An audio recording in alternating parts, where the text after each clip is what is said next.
Today, police in Limpopo are still searching for suspects involved in the kidnapping of the 4 Monti brothers.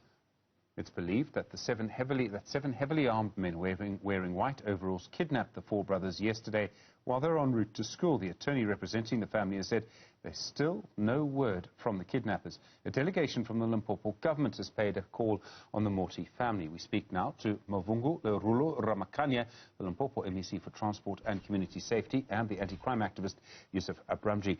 Good afternoon to you both. MEC, if I may just start with you. It's a most terrible story.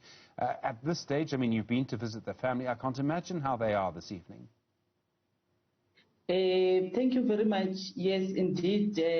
I think from the provincial government, we want to start by saying it is a very, very traumatic situation, not just for the family, but also for the friends, for the children that goes to the same school, but also for the other children that travels each day as they go to the school. And we want to thank the people of Limpopo for the support and the prayers that they are doing for the family. And we are still encouraging that the people of Limpopo should keep the family in their prayers, and we should be able to have a breakthrough. Do you believe the police are doing everything they can to help find these boys? I mean, I imagine police are doing, everything they can.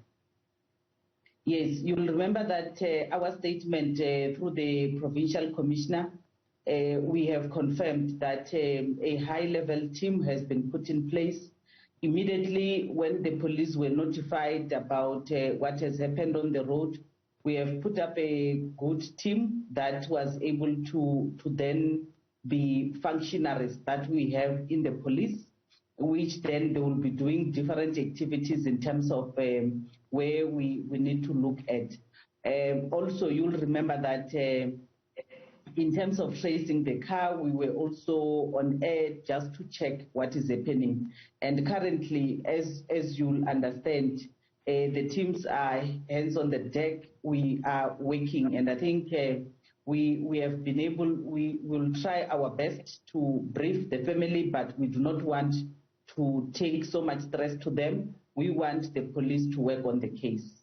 Yusuf Abramjee, you're an anti-crime activist. I mean, are we seeing more crimes like this? The entire idea of kidnappings for ransom, which, I mean, at this stage, I presume this is what this may be. Good afternoon, Stephen. Yes, we've seen a dramatic increase in incidents of kidnapping in South Africa over recent years. It comes on the back of a number of kidnappings in Mozambique, largely Indian businessmen and South Africa businessmen of Indian origin, and also foreigners have been targeted. It's the first time, Stephen, we've seen so many young people, children, seen as soft targets being targeted. So what we normally find is 2 categories of kidnappings. One is highly organized gangs, like the one we've seen in Limpopo, in Polokwane, heavy firepower, a number of vehicles, a number of men that are involved, and they don't hesitate to even shoot to scare off their victims. Then we have so-called copycat gangs, smaller gangs that go for money from 10,000 Rand to 200,000 Rand. In fact, I was involved helping the Musa family in Polokwane some years ago. Luckily, through the police action, she was rescued, and 3 people were subsequently arrested. 2 of them have since been shot dead in other incidents of crime. So we're seeing a number of incidents. In Johannesburg, late yesterday afternoon, a builder from Lenasia was kidnapped in Robertson. He's still missing. A Bangladeshi national was taken in Rudaput last week. He was released yesterday after the family apparently paid a ransom of 100,000 Rand. We've had a number of incidents in KZN. So, Stephen, yes, we are seeing dramatic increases, more so over the past few months, by both these gangs, the bigger ones and the smaller ones.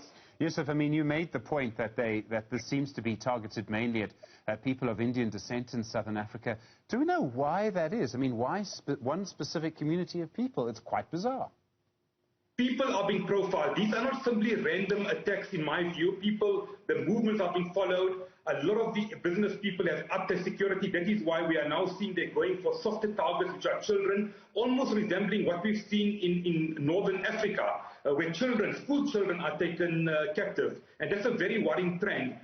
We've also seen a number of other school children being taken captive. We had another incident over the past few days in another area of South Africa. The children were subsequently found.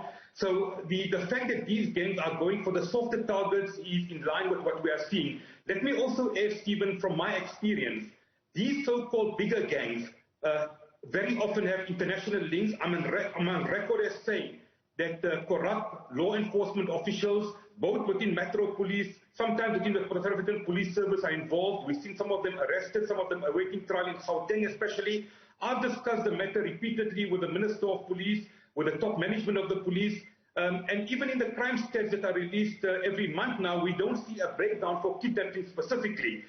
Kidnappings have been made a priority crime. I know the Polokwane case, without giving too much information, that will jeopardize the investigation. As the MEC said, a multifaceted team comprising of Limpopo Police, comprising of people from the head office in Pretoria, as well as other units have been brought in, and I'm confident that within a few days they will make a breakthrough. But let's remember, we are the eyes and the ears of the law enforcement.